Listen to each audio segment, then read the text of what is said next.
tragedy. We have an active shooter at a graduation.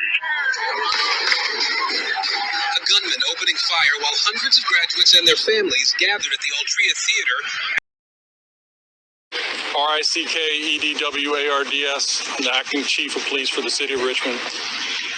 Today, at the Huguenot High School graduation, we had 3 off-duty officers working security inside. We had 7 officers working on Belvedere to provide traffic control. At 5:13 p.m., officers inside the venue at 6 North Laurel reported hearing gunshots outside. They responded, notified folks on their radio. Responding officers on the traffic detail responded behind me and found multiple victims suffering from gunshot wounds. We had a total of 7 individuals with gunshot wounds. 3 are considered life-threatening, 4 are considered non-life-threatening. We had a total of 2 other individuals who either self-transported or transported by the ambulance authority to local hospitals with injuries other than gunshots. 2 of them were from falls. 1 was hit by a car. Welcome back to my channel. So those 2 clips that you just watched, those clips was from a shooting that took place in Richmond, Virginia, okay? So there was a high school graduation taking place. Well, it was coming to an end, and a bunch of shots rang out. And in the process of this shooting, a lot of people were hurt, but most importantly, 2 people's lives were taken, okay? Sean Jackson, who was 18, and Renzo Smith, who was 36, okay? So typically, I don't report on situations like this, being that they take place every day, and my channel is more of an upbeat channel. But I feel like we are becoming so desensitized to all of the violence that's been taking place, is particularly in our community, that situations like this don't receive enough conversation, okay? And that's what I would like to do here today, is to strike a bit of a conversation about situations such as this. I'm pretty sure when Sean Jackson and his stepfather, Renzo Smith, got up and got dressed Wednesday morning, Wednesday, June 7th, to be exact, they weren't expecting that this would be their last day on this earth. Okay, so prior to the graduation starting, allegedly, Sean Jackson got into it with the suspect who is now in custody, 19-year-old Amari Tyjon Pollard. They got into a verbal altercation outside of the building right before the graduation. So allegedly, the suspect, 19-year-old Amari, he watched the graduation and waited for it to be over. And once it was over, he went back to his car, grabbed a gun, and opened fire. 20 shots rang out. And when the shooting was done, there were 2 deaths. Now, I want you guys to listen to a clip from a witness who was allegedly at the scene during the shooting. And then I'm going to come back to you with the rest of my commentary. Thing out here at Huegenot graduation. They got the little boy out there stretched out. And this is up, man. That's up. Y'all need to raise y'all churn battle. Y'all need to raise y'all churn battle. Because it ain't no reason why we got black men out here dying after they done graduated. This up. That young boy already gone. And that's up on his graduation day. He ain't even took his cap and gown on. We out here at the graduation. This situation is so unfortunate. Not only was the lives of the 2 deceased victims affected by this, but their families, people, the other people who were present during the shooting, the trauma that these people will have to get therapy for. Not to mention the fact that one of the victims, Sean Jackson, his little sister was hurt as well. Amidst the chaos, she was hit by a car. So, like, it's a whole ripple effect of damage that was caused by one moment of someone losing their temper, okay? And this is the thing that bothers me. It's like the younger generation, they don't have any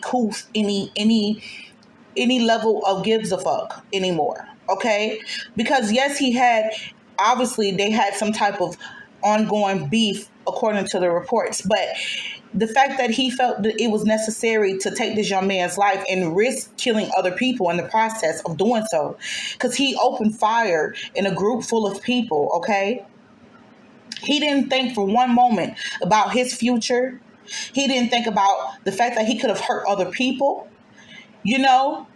And that's the thing that's being perpetuated these days. This gangster thug life mentality. If somebody pisses you off or do something that you feel is that slights you, it's okay to open fire. It's okay to start shooting. It's okay. And what baffles me about this situation, because yes, this is one of 100,000 situations that happen every day now. This is happening every single day where someone is opening fire and just killing and hurting people. But this just reminds me how fucked up America is. Like, they come and it's like the government is so quick to put laws down against the LGBT community, and then laws to try to stop women from being able to have abortions and try to dictate what we do to our bodies. But yet y'all say, hey, let's give out more guns. Because back in the days, I'm from the 90s, okay? I grew up in the early 90s, and back then when we had problems, we fought it out, and then we was back doing whatever the next day. Hell, people became friends after fights. There was some type of get this tension out of here, and then there was a resolution, okay? But these days, people pull out guns and they go to shoot it with no wherewithal, no care about whoever gets hurt in the crossfire. And a lot of times when people open fire like this, they never hit their target. It's just that in this instance, this young man hit his target. Unfortunately for him, he hit his target, and now at 19 years old, he's looking at two life sentences. He murdered 2 people in broad daylight. All for what? You can't tell me that there was an argument or a situation that serious between 2 18 and 19-year-olds. What possibly could have been that serious between the both of them that one had to go shoot and kill the other?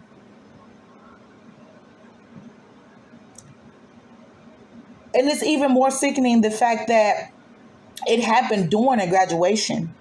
So we know that at least one of these young men were trying to better themselves. And now neither one has the opportunity to do so. It's sad, and it's the world we live in, but I think more conversations need to be had about what we can do to protect our young, because this keep happening, black on black crime. We cannot sit around and talk about the police and talk about how they are taking out and killing us when we are doing more of that to each other than anybody. There should be no reason why our young people, our young men and women under 35 is dying faster than the older people. And it ain't natural situations. It ain't car crashes. It's fucking gun violence that's taking out the most people. These is a lot of deaths that could be prevented. Like I said, people, when I first heard about this story, it flashed across my timeline. There was no more said or heard about it. Everybody was on to the next situation. Unfortunately for me, this is part of the problem. I feel like we have become so desensitized to this type of shit to where it doesn't matter anymore. That nobody cares about it anymore. Not enough people care. It's a lot of us sitting home right now that have teenage children who we can be sitting down in front of the TV saying, this is the type of life. If you want to be out there in the streets, this is what ended up happening. There's nothing good from being out there in the streets. There's nothing good from using a weapon to handle your problems. I don't advocate for violence, but what I do advocate is we need to start back teaching our young people that there's other ways to handle altercations, okay? If you gotta go teach them that picking up a gun, if you're not defending your family, if you're not stopping a person from robbing your house, or you not stopping a person from trying to kill you right then and there, then picking up a gun makes you a pussy.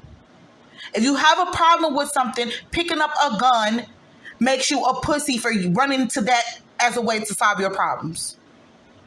Had this young man not went and got his gun, had this young man just simply, hey, let's square it out, let's fight. I don't care if it's a graduation. Since he, you know what I'm saying? Since he was that adamant about taking care of this young man, had he just said, hey, let's fight, they could have fought and then it would have been over. But because he felt like a gun was the way to handle his issue, he goes, pull out a gun. Now he done took 2 lives, caused a bunch of chaos, and now his life is over. And for what? Well, like I say, people, this is becoming an everyday situation, but I refuse to allow myself to become desensitized, because every time I see something like this, it disturbs me. And it disturbs me even more so that it's my people killing my people. Well, enough said. If you guys like this video, please don't forget to hit the like button. Also, get in the comments, guys. Let's have a conversation. Tell me, guys, do you have any similar experiences? Were you guys ever around during a shooting? I was around doing a few shootings throughout my life. You know, God is good. You know, I didn't get hurt, you know, but at the end of the day, that trauma still lives with you. So how do you guys feel about, you know, the deceased victims? How do you feel like, you know, the situation, if there was another alternative